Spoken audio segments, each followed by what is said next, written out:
আচার্য, আচার্য, আচার্য, আশ্রমের এক বৃক্ষের নিচে এই শিশুর মা এর জন্ম দিয়ে প্রাণ ত্যাগ করেছে। এই শিশুর শরীর থেকে অপূর্ব এক সুবাস নির্গত হচ্ছে।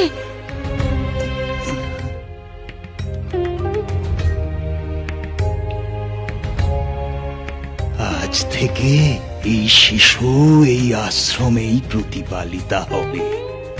ওর নাম হবে গন্ধবতী।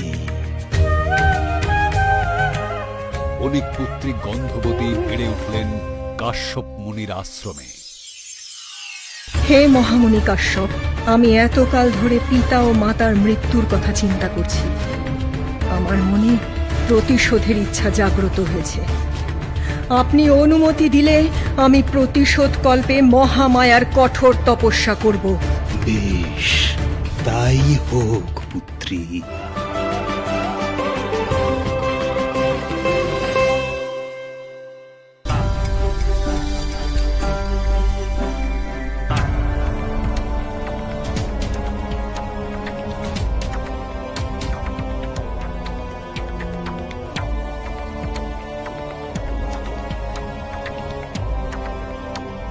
কে এই জ্যোতির্ময়ী কন্যা?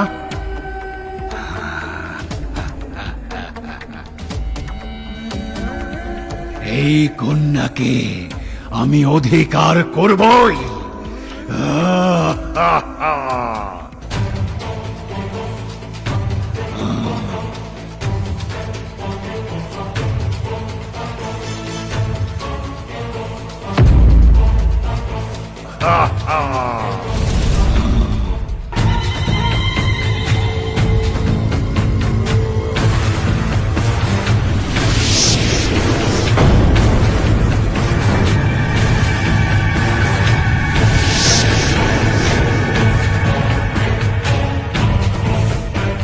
পাপিষ্ঠ গন্ধাসুর, তোর এত বড় সাহস!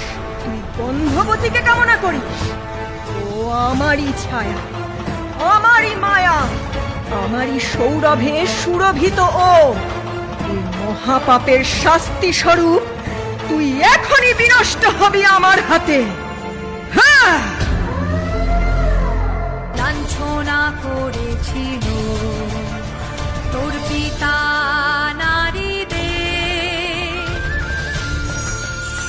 মোর পিতা দিয়েছিল শাস্তি, ন্যায়ের বদলে করেছিলি নিষ্ঠুর অন্যায়। বোধ করেছিলি মোর পিতারে হায়, প্রাণ দিতেছিল মাতায়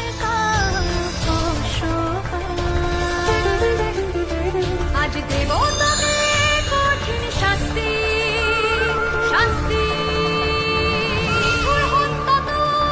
পাবে কঠিন শাস্তি, শাস্তি।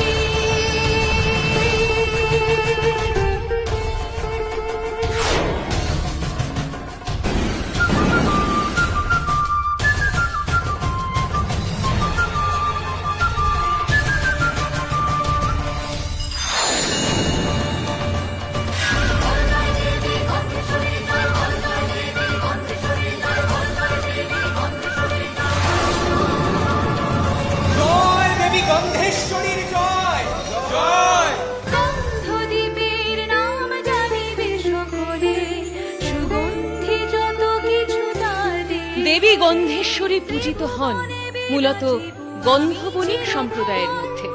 দেবী চতুর্ভুজা, শঙ্খ এবং পদ্ম ধারণ করেন তিনি। সিংহরূপা এই দেবী সমস্ত বিপদ থেকে রক্ষা করেন।